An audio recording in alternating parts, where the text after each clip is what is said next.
નમસ્કાર દર્શક મિત્રો, મારી ચેનલ રિયલ કાઠિયાવાડ ટેસ્ટમાં તમારું સ્વાગત છે. અને આજે બનાવવાના છે દેશી માવાના પેંડા. આ દેશી માવો આપણે મગાવી લીધો છે, આમ જેમ જોઈ શકો છો. આ છે દેશી માવો, બરોબર. આ 1 કિલોગ્રામ માવો છે, એની સામે 8-10 નંગ એલચી છે, 2 નંગ જાયફળ લીધા છે, 350 ગ્રામ ખાંડ લીધી છે. 1 કિલોની અંદર માત્ર આપણે 350 ગ્રામ ખાંડ નાખવાની છે. માર્કેટમાં તમને આવા પેંડા મળે ને દેશી માવાના, તેની અંદર ખાંડનું પ્રમાણ ખૂબ જ હોય છે. કિલો સામે કિલો ખાંડ હોય, કિલો માવા સામે. પણ આપણે આજે બનાવવાના છે ને, કિલો માવાની સામે 350 ગ્રામ ખાંડ નાખવાની છે. અને ખાવ એટલે તમને મજા આવે. અંદર એલચી નાખશું અને જાયફળ નાખશું, ટેસ્ટમાં પણ એકદમ મજા પડે ને તેવો પેંડો બનાવવાનો છે. કઈ રીતે બને છે ને ઘણા લોકોને થતું છે આ માવો ક્યાં મળે, તો માર્કેટમાં આ માવાને જાંબુડિયો માવો કહે છે, ગુલાબ જાંબુમાં આ માવો ઉપયોગ થાય છે. તમે ખાલી માર્કેટમાં કહો ને દેશી માવો આપો એટલે તમને મળી જશે. અને ઘણા ગામડાઓમાં રહેતા હોય તો ગામડાઓમાં ઘણા લોકો કાઢીને બેચતા હોય, તેની પાસેથી તમે લઈ શકો છો. તો ચાલો તમને બતાવું દેશી માવાના પેંડા.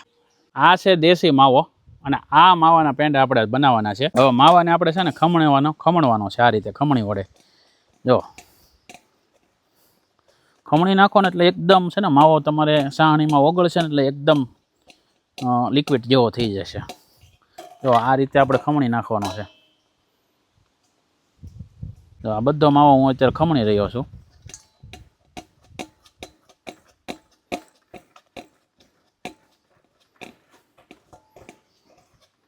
આ રીતે આપણે ખમણવાનો છે બધો માવો. 1 કિલો માવો આપણે છે આ રીતે ખમણાઈ જાય ને એટલે તમને ખ્યાલ આવી જાય. જો છે એકદમ લચકો. જો આપણે એટલો માવો તો ખમણી નાખ્યો છે, હવે પાછો બીજો એટલો પાછો ખમણી છે. પછી ખમણાઈ જાય પછી તમને આખો બતાવીએ. જો ભાઈ આ આપણો માવો કમ્પ્લીટ થઈ ગયો છે. જો છે. હવે પેંડા કઈ રીતે બનાવે એ તમને બતાવું. આપણે છે ને અંદર ખાંડ ડૂબે એટલું પાણી રાખવાનું છે, બરોબર. હવે એટલું પાણી આપણે નાખીએ છીએ, પછી ખાંડ નાખી દઈએ, પછી તમને બતાવીએ. જો આ છે ખાંડ આપણે નાખી દઈએ બધી. અને પછી આપણે જોવાનું છે, આ 350 ગ્રામ ખાંડ છે, તમે 500 ગ્રામ પણ નાખી શકો. અને ઘણા લોકો કિલો સામે કિલો ખાંડ નાખે, જે પછી બહુ અતિશય ગળ્યા થઈ જાય. જો આપણે પાણી છે ને ખાંડ ડૂબે એટલું જ નાખી દીધું છે, એટલે આપણે પાણી નથી નાખવાનું. એક તારની આપણે સાંસણી લેવાની છે, ત્યાં સુધી આપણે એને હલાવવાનું છે. જો અત્યારે છે ને ખાંડ છે ને ઓગળી રહી છે.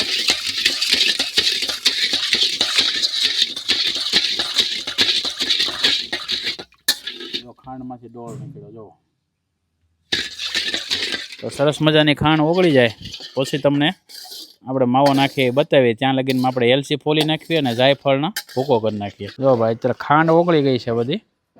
અને ખાંડનો હજી આપણે અડધો તારની છાહણી થઈ નથી. હમણાં ઉકળે એમાં ફીણ વળવા મળે એટલે આપણી છાહણી કમ્પ્લીટ થઈ જશે. ત્યારે તમને બતાવીએ. જો છાહણી હાસી આવવાની છે ને, જો હવે આ છાહણી આખી ચોખ્ખી થઈ જાય. અત્યાર લગી તમને ડોળ લાગતો હોય ને, હવે છાહણી પરફેક્ટ આવી ગઈ છે. ઘણા લોકોને છાહણી લેતા ન આવડતું હોય ને તો એ એક ખાસ નોંધ લઈ લે. તો આ રીતના બરબુડિયા એકદમ વ્હાઈટ બોલવા મળે ને એટલે તારે તમારી છાહણી આવી જાય. જો આ જે બરબુડિયા છે ને, આખી તમારે છાહણી એકદમ ક્લીન કરી દેશે. અને હવે તમે જોજો અહીંયા તાર પડે. જો જે લોકોને ન આવડતું હોય ને એના માટે છે આ એક ઇઝી ટીક. જો લાંબો રેસ. જો આ એક તારની પરફેક્ટ છાહણી છે. ઘડીક આપણે હજી આને ઉકાળીશું. અને જો અત્યારે એકદમ વ્હાઈટ થઈ ગઈ. જો ડોળ વયો ગયો બધો એકવાર. જો આ પરફેક્ટ એક તારની છાહણી થઈ ગઈ. જોયું? આમ થવા મળે ને પછી આપણે માવો નાખી દેવાનો. જો અમારા હાથમાં તે એકદમ સિકાસ ફૂલ આવી ગઈ છે. આ જો ભાઈ એલચી અને જાયફળનો પાવડર છે, બે મિક્સ કરી દીધો છે. અને એ આપણે અંદર નાખી દેવાનો છે, જેથી કરીને એનો ટેસ્ટ છે ને ભાઈ પેંડામાં ખૂબ જ સારો આવશે. મિક્સ કરી દઈએ બધું એટલે તમારા જે પેંડાનો ટેસ્ટ છે ને આખો એકદમ લજીજ. જો આ આપણો માવો છે. ધીરે ધીરે બધો અંદર આપણે નાખી દઈએ. હવે તમારે એક હરખા શેપની અંદર તમારાને આમ રાઉન્ડ શેપ કરી નાખવાનો, એટલે બધો માવો છે એ ઓગળવા મળશે સાસણીની સાથે.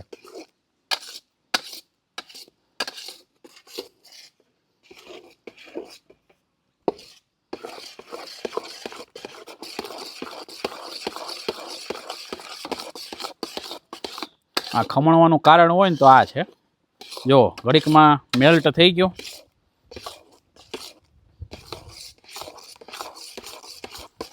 તાપ એકદમ ધીમો રાખશું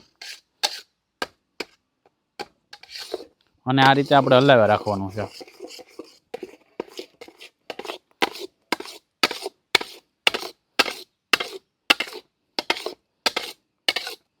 અને આ વસ્તુ ગરમ ગરમ ખાવ તોય તમને મજા આવે.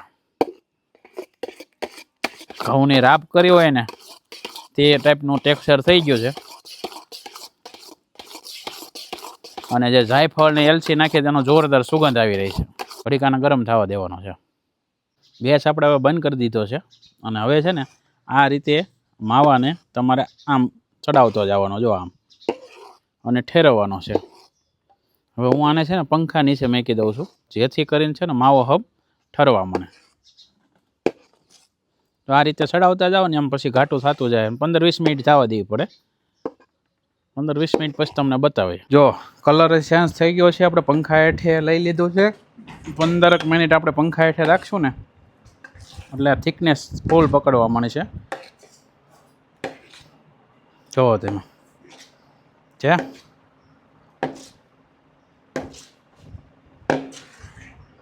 સરસ મજાનો થિકનેસ વાળો માવો જામવા મળશે. જુઓ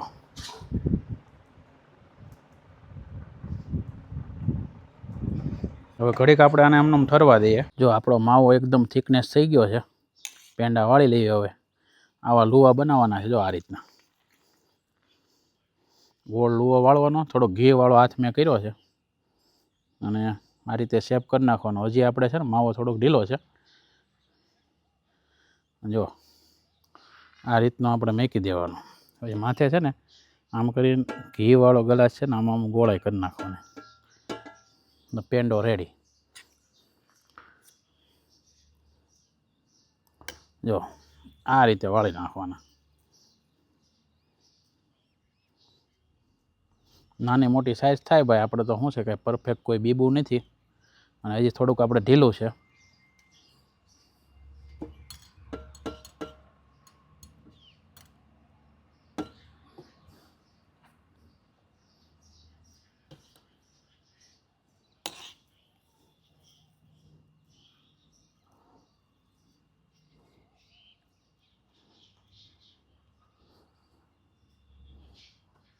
આ રીતે આપણે બધા પેંડા વાળી નાખવાના છે. જો આ રીતે આપણે છે ને જે ગોળાઈ કરીએ. હવે બધા પેંડા વાળીને તમને બતાવીએ આગળ. જો ભાઈ આ રીતે આપણે કાજુ આખા લગાડી દેવાના છે.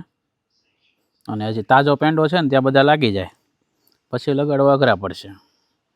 અને આને ઠરવા દેવામાં હજી 10-15 મિનિટ જોશે. પછી થોડાક કડક થશે. આવો તમને ખાલી ટેસ્ટ કરીને બતાવી દઉં. જો ભાઈ આપણે પેંડા વાળવાની શરૂઆત થઈ ગઈ છે. કેમ કે બધા પેંડા વાળશું ને એટલે 3-4 થાળી ભરાશે. અત્યારે સેમ્પલ તમને કરીને અને ઠરવા આપણે દેવી પહેલાં તમને છે ને ભાઈ ટેસ્ટિંગ કરીને બતાવી દઈએ. જો આ રીતનો કંઈક પેંડો રહેવાનો છે અને ટેસ્ટિંગ કરીએ. ઠરી જશે એટલે એકદમ કડક થઈ જશે. મસ્ત બન્યા છે ખરેખર. એકવાર તમારે ઘરે બનાવો અને મને જરૂર કોમેન્ટમાં કહેજો. તમે બનાવતા હોય તો કોમેન્ટ કરજો. આપણે આ જાયફળ ને એલચી નાખેલા બનાવ્યા છે. માથે એક કાજુ લગાડ્યો છે અને ટેસ્ટમાં ખૂબ સારા છે. તમારા ઘરે આ માવો લાવીને ઘરે જ બનાવો. તમને ગમે એવું ખાંડ નાખીને બનાવો એટલે તમને મજા આવે. ઘણા લોકો ગોળમાં પણ બનાવતા હોય છે. આ રેસીપી જો તમને સારી લાગી હોય તો વધુ શેર કરજો. ફરી મળશું નવી રેસીપી સાથે. ત્યાં સુધી જય હિન્દ, જય ભારત.